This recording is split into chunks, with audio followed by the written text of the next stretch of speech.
Mire este otro pasaje, Hebreos 13, 5 y 6. Sean vuestras costumbres sin avaricia, contentos con lo que tenéis ahora, porque Él dijo, oiga bien que Él dijo, no te desampararé ni te dejaré. De manera que podemos decir confiadamente, el Señor es mi ayudador. No temeré lo que me pueda hacer el hombre. Dios ha prometido que no te va a dejar. Amén, aleluya. Él dijo, yo estoy contigo todos los días. Los buenos y los menos buenos. Amén. Los de sol y los de lluvia. Los de frío y los de calor. Él va a estar contigo todos los días. Todos los días. Todos los días. ¿Sabe qué? Esta porción de Hebreos, esa palabra que aparece en el libro de Hebreos, que es en el Nuevo Testamento, que es bajo la gracia, Dios se la había dicho a Josué en el Antiguo Testamento. Mire cómo dice Josué 1:5. Nadie te podrá hacer frente en todos los días de tu vida. Como estuve con Moisés, estaré contigo. No te dejaré ni te desampararé. Y entienda que cuando usted lee en la vida de Josué, Dios no lo dejó hasta el último momento que él partió para estar ya con el Señor. Y así Dios no te va a dejar ni un solo segundo. Ni un solo segundo. Mis emociones me pueden decir que Él me dejó. Las circunstancias alrededor de mi vida me pueden decir que Él me dejó. Pero su palabra dice que Él no me dejó. Que Él está conmigo. Y tenemos que dejar que esta palabra penetre en nuestro corazón, penetre en nuestro espíritu. Aleluya. Usted nunca se ha puesto a pensar por qué, si Dios es todopoderoso, si Dios todo lo puede, si Dios con simplemente hablar las cosas ocurren, ¿por qué pasamos por tantas dificultades? Si Dios puede resolver la dificultad con solamente hablar.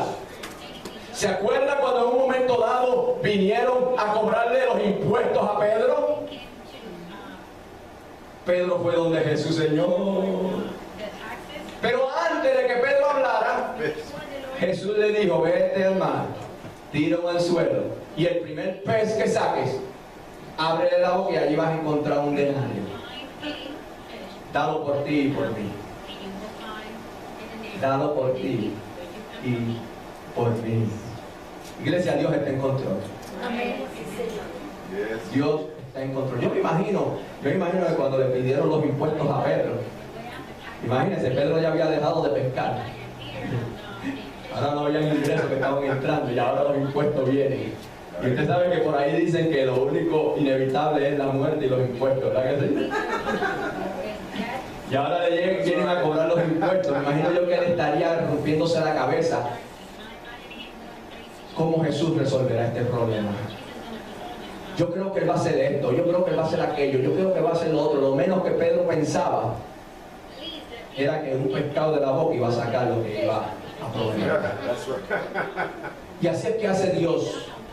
Usted y yo podemos planificar, pensar, meditar, perder el sueño, pensando cómo vamos a resolver el problema. Y Dios simplemente está esperando para decirte, así es. Nosotros nos complicamos la vida, nosotros. Pero ¿por qué el Señor permite que todas estas cosas ocurran? Para llevarnos a lo que le dije al principio, a la oración, a lo que más trabajo da.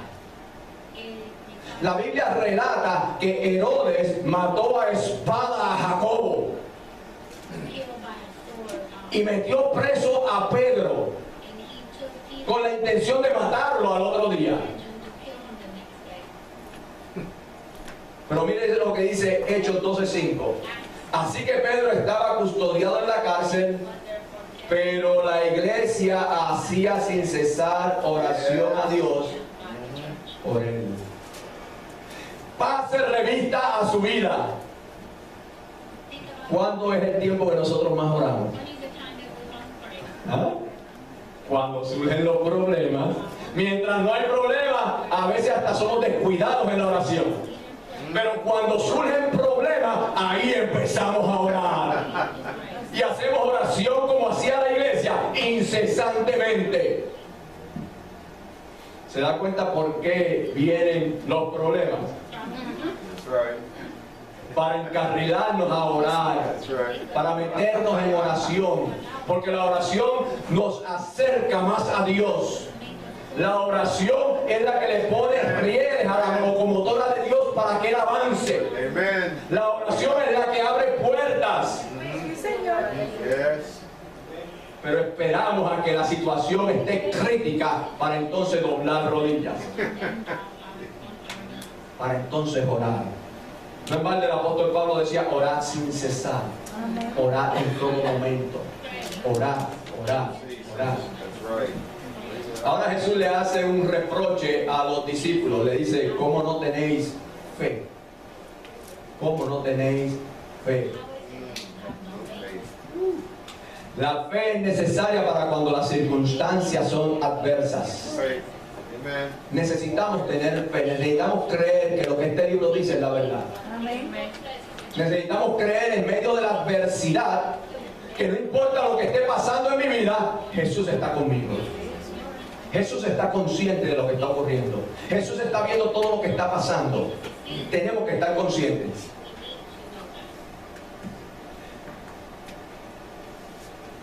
El tema es la realidad, una realidad suprema, la realidad suprema.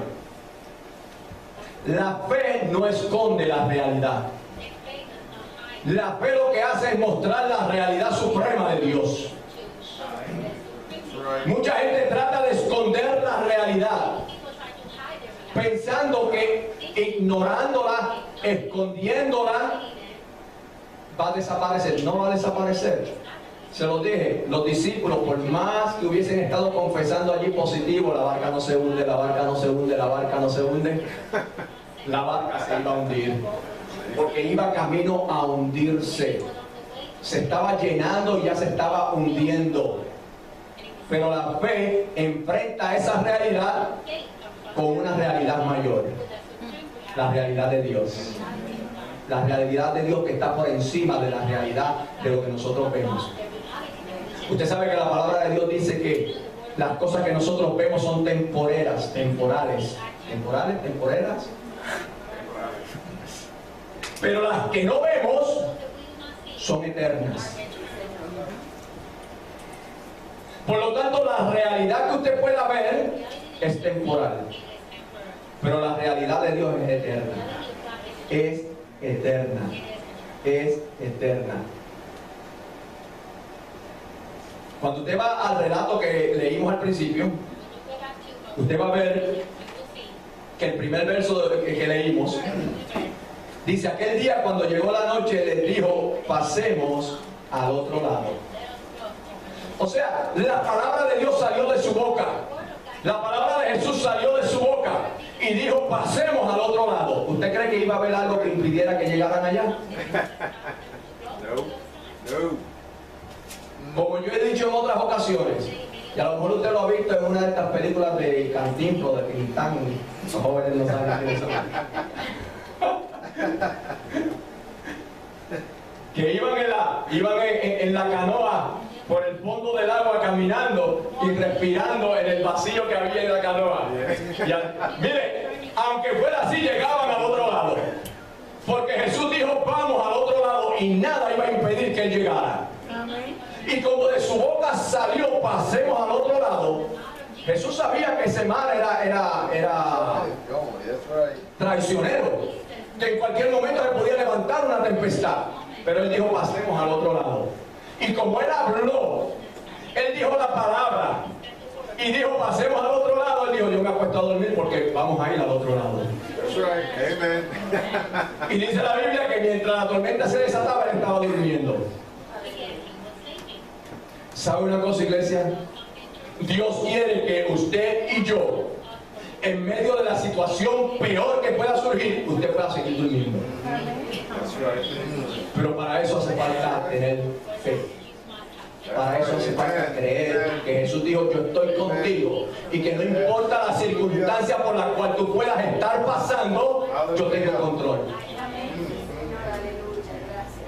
Yo tengo control. Mire este verso de Isaías 55:11. Así será mi palabra que sale de mi boca. Así será mi palabra que sale de mi boca. No volverá a mi vacía, sino que hará lo que yo quiero. Y será prosperada en aquello para que la envíe. Si nosotros dejamos ese solo pasaje penetrar en nuestro espíritu y creer que una vez la palabra sale de la boca de Dios, no va a retornar atrás vacía, va a ser lo que Él dijo que iba a hacer. ¿Usted sabe la paz que eso nos da? Si los discípulos hubiesen creído esa palabra de Isaías 55:11, cuando vieron la tormenta, hubiesen dicho, aquí va Jesús. Señor, no hubiesen ido con la actitud que fueron. No tienen cuidado de nosotros que perecemos. Si no van en otra actitud, Señor, hay un problema. Hay un problema. Pero tú vas en la barca. Tú vas en la barca. Iglesia, marquemos ese pasaje 55:11, Isaías 55:11. Porque esto es Dios comprometiéndose con lo que Él habla. Él está diciendo, así será mi palabra que sale de mi boca. No volverá a mí vacía, sino que hará lo que yo quiero y será prosperada en aquello para que la envíe. Jesús dijo, vamos al otro lado. ¿Llegaron al otro lado?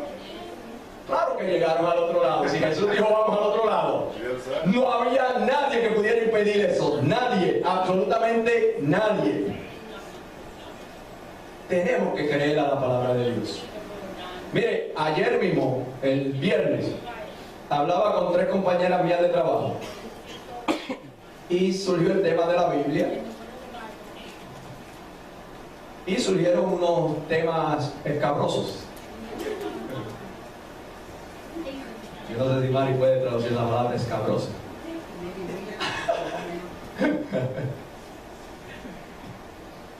El asunto es que cuando yo... Es más, le voy a dar un verso.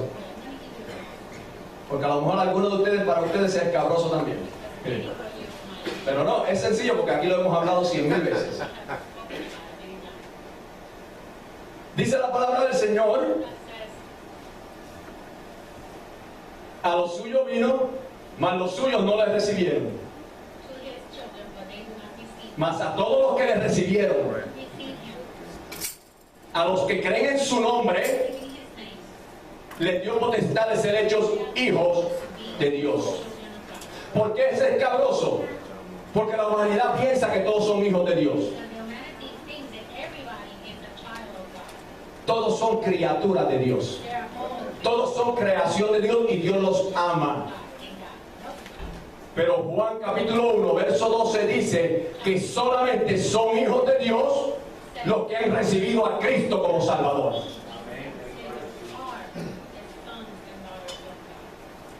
¿No es eso escabroso?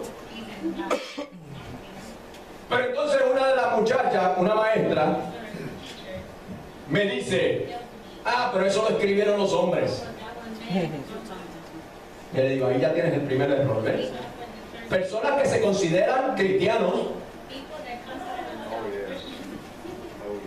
Pero eso lo escribieron los hombres.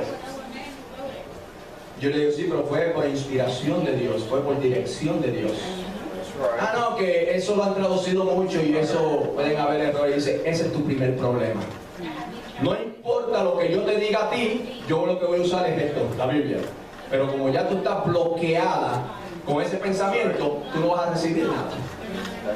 ¿Y sabe qué fue lo triste? Que las otras dos, que sí recibían, también saltaron a decir, oh sí, es verdad, eso fue escrito por los hombres.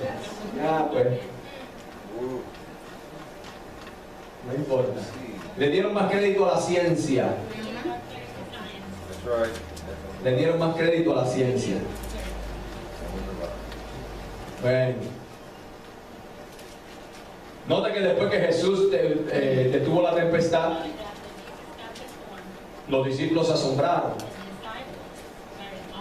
Y en forma de pregunta dijeron: ¿quién es este que aún el viento y el mar le obedecen? ¿Quién es este? Pues yo te tengo noticias. Ese es Jesús de Nazaret. Ese es el Alfa y la Omega. Ese es el principio y el fin. Ese es el gran yo soy. Ese es el todopoderoso, Jehová de los ejércitos. Ese es el todopoderoso, y ese es el que está en tu barca. Porque cada uno de nosotros tiene una barca. Y aun cuando la barca está en calma, Jesús está ahí. Pero cuando el mar se levanta para tratar de anegar la barca, Él está ahí también. Él está ahí también. No importa cuánta agua entre en la barca. Mientras Jesús esté en la barca, hay victoria. Entonces usted y yo lo que tenemos que asegurarnos es que Jesús esté en la barca. ¿Cuántos aquí tienen a Jesús en su barca? Entonces usted no tiene por qué temer. Usted no tiene por qué temer. Porque aun cuando Él esté durmiendo, Él se va a levantar y va a reprender los vientos y va a reprender el mar. Y va a venir todo a bonanza. Y va a venir todo a tranquilidad. No importa, iglesia, no importa cuán grande sea el problema. ¿Sabe cuál era el problema mayor? La salvación del hombre. La salvación del hombre, ese era el problema mayor. Y como el hombre no lo podía resolver, Dios lo resolvió por nosotros. Dio a Jesucristo para que Jesucristo nos salvara. Para que Jesucristo se montara en la barca, porque vuelvo y le digo,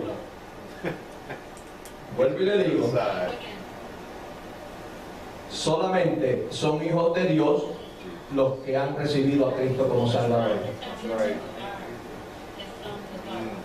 Y es en esa barca donde Jesús va. En la barca de los hijos de Dios. En la barca de los hijos de Dios. Pero nosotros tenemos que creer a su palabra. Tenemos que creer lo que Él dice.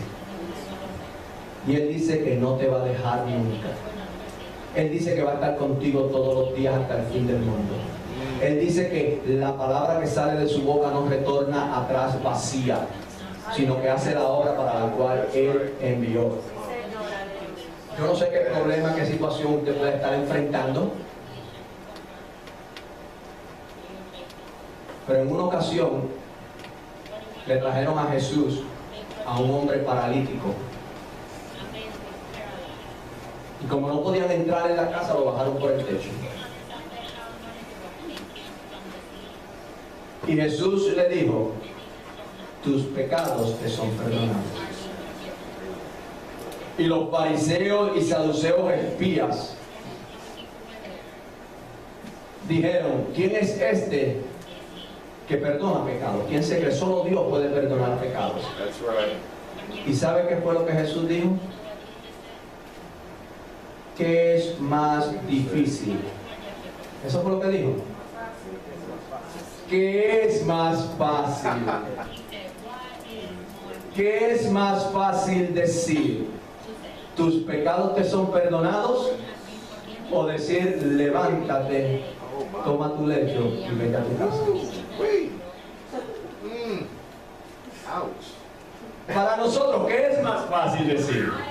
¿Ah? Note que Jesús no usa la palabra difícil, porque la palabra difícil no está en el vocabulario de Jesús.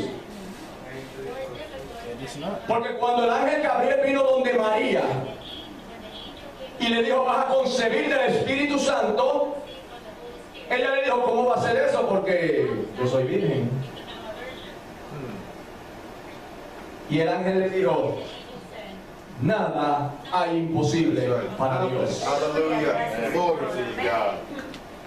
Y Jesús le dijo a ese hombre, le dijo a los fariseos: ¿qué es más fácil decir? Pues para que sepa que el Hijo del Hombre tiene autoridad